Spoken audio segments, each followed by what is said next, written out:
Thank you for tuning in. Today we are going to talk about one of my favorite decks from last season, Toxic Miracle. I really love Hazmat. I got this new awesome variant. Damn, look at this one. Ooh. And we are going to talk about this list. Before we get into the deck list though, please smash the subscribe button. My goal is to reach 1,000 subs and it would mean the world to me. If you don't like my content later down the line, you can always unsubscribe.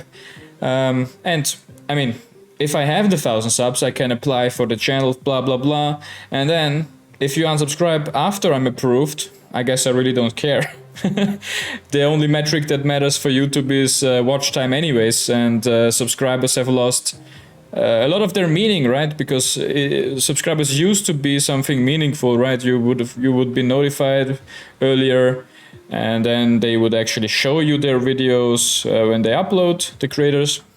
Nowadays that feature kind of got replaced by the bell button, and let's be honest, no one in the world presses the bell button, so it actually doesn't do any harm to you, right? Even if you subscribe, you won't see like everything that I upload and everything that I do. Only the stuff YouTube thinks is good. So all I'm saying, guys, is there is actually not a lot of harm in subscribing to me. Just do it. Just help me reach the 1,000 sub goal to actually enable me to monetize these videos. And without further ado, let's get right into the deck. So starting off, we have the Toxic package, Luke Cage. This card is really good. This card allows, or actually disallows your cards to have their power reduced. This effect is not only applying for Hazmat, but it also works with Lizard's own ongoing effect, right? So keep that in mind, guys. If you play Lizard into a lane where he would reduce his power, he's actually not able to reduce his power because of Luke Cage. Just remember that. Some interesting cards that might stand out in this list are Colossus and Warlock. So basically I just want to try these cards, see how they feel, see how they play. Drawing cards is insanely powerful in every card game. Even more, I feel like, in Marvel Snap, where you have only 12 cards in your deck. So I want to get Adam Warlock to work. I think drawing cards is insanely good. And with Luke Cage and Colossus combined, we can play into some negative locations to where our opponent will never play their cards, except if they have some Scarlet Witch action or armor, blah, blah, blah. But with these two cards, we can actually try and make the drawing cards aspect of this deck work. Yeah, that should be really good, you know. This deck is so much weaker if you don't draw all of the cards you need. For this deck to work, you need Sarah or Zabu at least. And if you don't draw those cards, the deck really feels a little bit clunky. So I thought of trying to include some cards that draw, and maybe we can make them work. Let's see. So other cards that are notable, maybe Absorbing Man. All the other cards are really self-explanatory. We have Typhoid Mary for huge stats, and her disadvantage or her disadvantageous effect, the ongoing, is mitigated if you have Luke Cage in play. Keep in mind that Colossus cannot cannot have its power reduced. That can be clutch if you don't draw Luke Cage and you still do your Toxic combo. Where you play into your Wong location and then Absorbing Man, the Hazmat in the later turns to reduce the enemy's cards, hopefully. But if you don't have a lot cards on your own or on your side of the locations, Colossus is a great card because he cannot have his power reduced just on his own without the Luke Cage needing to be on the field. You want to have Scarlet Witch in this deck. It's kind of a must-have because there are a lot of locations that limit your play space. You want to remove those locations. There are a lot of locations that... there is one location that improves all the cards' cost on turn 5. You want to remove that all the time because you want to play Sarah on turn 5, and that's not negotiable. You need to play the card on turn 5. Other cool cards, of course, Zabu. I started playing around this Savage Land expansion. I really love this card, and it enables all of these cards and release their greater potential. There is not much else to add here. Let's just jump into some gameplay and let's see how this deck actually is supposed to be played. Let's see if we can make the draw aspect work of this deck. So let's jump right into the gameplay. Alright, our first opponent is VL 4085. We have a pretty good opener. We have the Scarlet Witch to remove locations we really don't want to see. We have an early 2-drop to grab priority, and we discard Wong. That is bad. This location is something that we don't like to see. I will start off with a Lizard on the left, just to grab some prio. There is no 1-drops in our deck. Now we will play Zabu in the middle, just to kind of spread around our power. Looks like we're playing against Sarah. We have our Sarah and Zabu, so that means these cards will both cost 2. So what I'm trying to do now is I'm trying to maybe roll into location that draws us some cards, or has a negative effect. Alright, we missed on the locations. Not much else to do here. I will place Sarah in the middle here, just because I want to add some power to the lanes, but I don't want to grab priority. I guess that would have been impossible anyways. Alright, so our cards are reduced. Let's see if we can actually do something here on this later turn. Alright, so we can play 3 cards that cost 2. So first, if we play Shang-Chi here, we most likely remove the bishop, which means this will be revealed. No, this will stay at 2 because it doesn't matter, or maybe 6 even. I don't think he played the real Mysterio in this lane, so that means this will be, let's say 2, this will drop down to 1, so that's 3, 4. So Lizard will get back his power, right? So this should actually already win us this lane. And then I guess the highest powered play would be to just gamble on the right, because the Patriot lanes tend to be the lanes that are the weakest.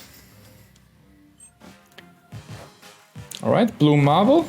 That is pretty good, because that means we actually are able to remove the bishop. We remove the bishop as planned.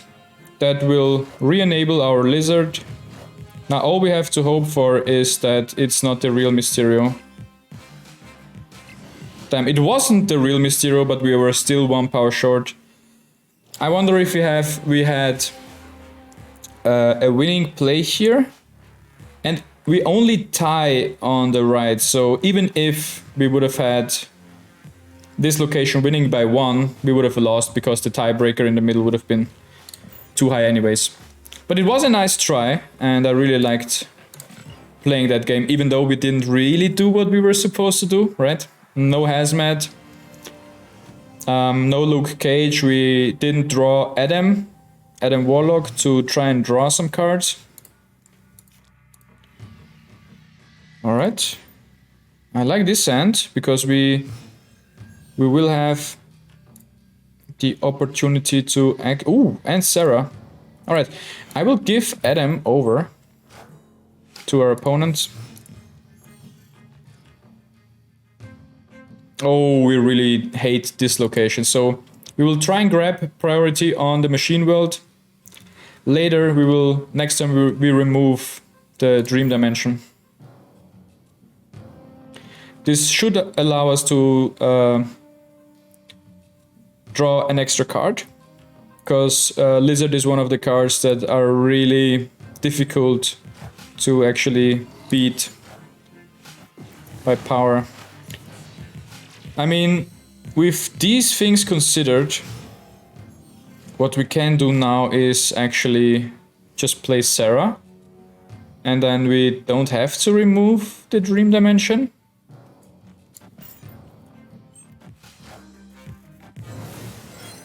Alright, we are allowed to draw more cards, and luckily our opponent didn't play the Sandman.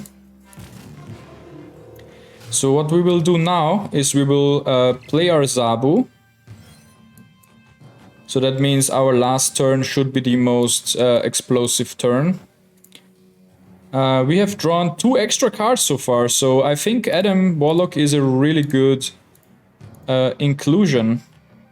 We will drop both of the ongoing effects that we need to play into our toxic theme. Our opponent really doesn't contest our card drawing abilities here, which is really surprising to me. It's a really weird choice. Alright, we draw the Hazmat. So let's see what... I mean, I really want to remove the Devil Dino. Problem is we don't have Prio, and if they play Cosmo or Armor in this lane, we just waste this play. So what can we do? We can play to remove this card. And after that we can go for high power on one lane. We would remove a lot of power if we Wong Hazmat, because he would lose at least 6 power on the right. But I think in this case this is actually not the winning play. I think we should fill this location.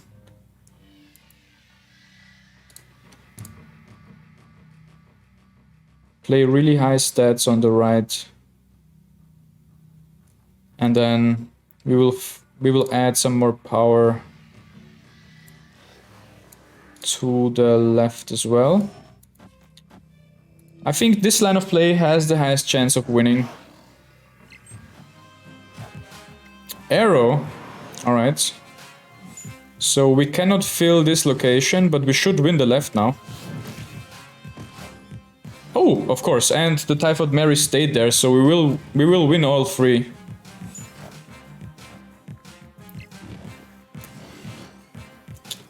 I think this was a really nice showcase of the deck, and this also has showcased really well why I want to draw more cards. This deck really needs some extra card draw, and drawing cards is really hard to do in this game. Alright, Mystical Magic. A Savage Land title. Dr. Doom is really good, and we have both Warlock and Lizard in our hands again, which means we will play for priority. Alright, at least our opponent discarded the Silver Surfer. So, no drawing cards this game. Let's see if we can just play the deck without drawing extra cards. Our opponent starts off with the Hood. So that means he has a 1 cost 6 power card demon in his hand. Let's not forget that. Debris. That is actually not bad for us. That plays right into our game plan. I will play the Wong in the middle here.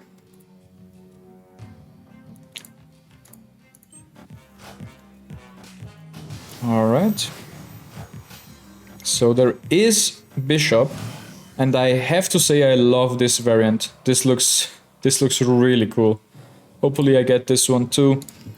Alright, so for the last turn we can prepare by I mean, Dr. Doom looks really spicy. I'm not gonna lie. We can prepare by just playing high stats and then having priority. So I'm trying to contest prio here. I'm going to drop 10 power in the middle, hopefully granting us prio on the next turn. Oh, that will not be enough. So we won't have prio. Yeah, this is really not a toxic win. But with the Dr. Doom play, we actually contest for the middle, the right, and the left. So I think this is has to be the best play here. We will add 10 power to the left, 10 power to the right, and 5 power to the middle location. If our opponent has arrow, we are in a world of pain. But arrow after the nerf should... I mean, we should expect it, but we hopefully don't see her. And even if there is an arrow... even if there is an arrow, we add 5 to the middle location and the left. So there's a good chance we still win. Alright, our opponent retreats here. I was going to see the results anyways.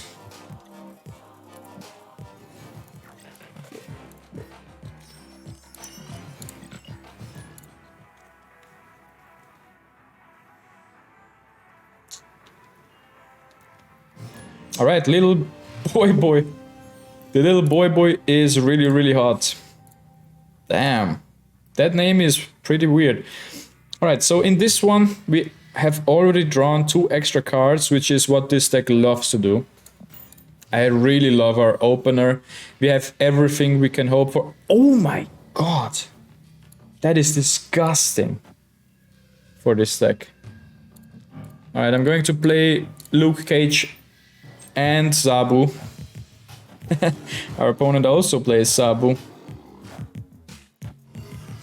This will be a crazy game.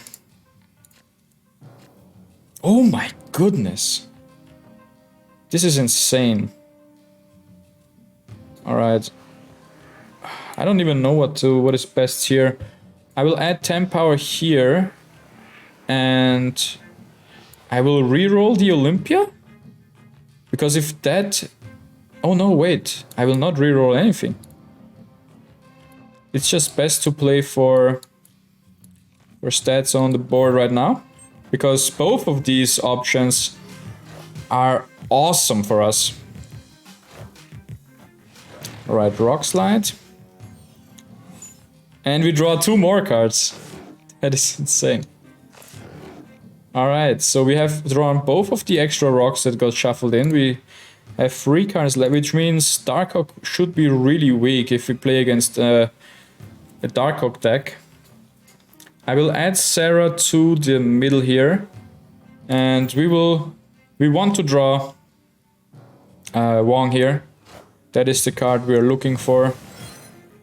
We are really not mad if we see a Shang-Chi for our Typhoid Mary. Alright, a lot of stuff being copied in his hand. We have drawn the Wong. I mean, now it's all down to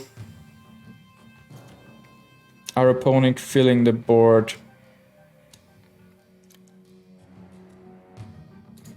Yeah. We want to keep prio, so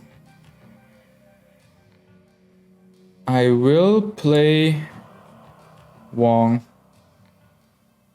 on the left. We can think about re-rolling the right location to add 3 extra power. And we will leave enough space open for our plays. So we add Wong. We play a Scarlet Witch on the right. Hopefully this look. Oh my goodness! Ongoing effects are doubled. Alright, this is absolutely bonkers. So we remove the dino on the left. And then we will Hazmat Absorbing Man on the left. And add the Warlock to the right. And just to be safe, we will add the rock, because this rock is fancy. Yeah, this should be the play. So we are second. We see a Shang-Chi for our Typhoid Mary. And an arrow, which will move the rock. We have the Hazmat, we will win the left location. This is so satisfying. Just seeing these numbers drop is so satisfying. And we almost even win the right, even though our opponent added Shang-Chi and arrow and removed our 10 power Typhoid Mary in that lane. Damn. If this deck feels so good to play, and my reasoning for including Warlock is that it's kind of like Olympia if you play it right. I mean, having these locations is nuts, right? Sarah would have loved being on the Onslaught Citadel. Also Wong, and yeah, this game would have been crazy if I knew this location would roll. But yeah, I mean, I think this deck got its showcase already. You understand what you want to do. You want to play into the locations that are disadvantageous normally. You want to abuse them with Colossus and Warlock, drawing extra cards, enabling all of your combos, and on turn 6 you have so much flexibility. You can play double Shang-Chi, as I've already previously shown in another deck. If you have missed that, you can go check it out. You can, if the opponent plays for a huge board, you can Hazmat Absorbing Man into the Wong and demolishing every lane that has a lot of cards in it. So this deck is really flexible, really fun to play. And if you have not tried it but you have the cards, you should give it a go. It is a blast playing. Trust me, you will love it. So guys, thanks for watching. Remember, please help me to hit my sub goal.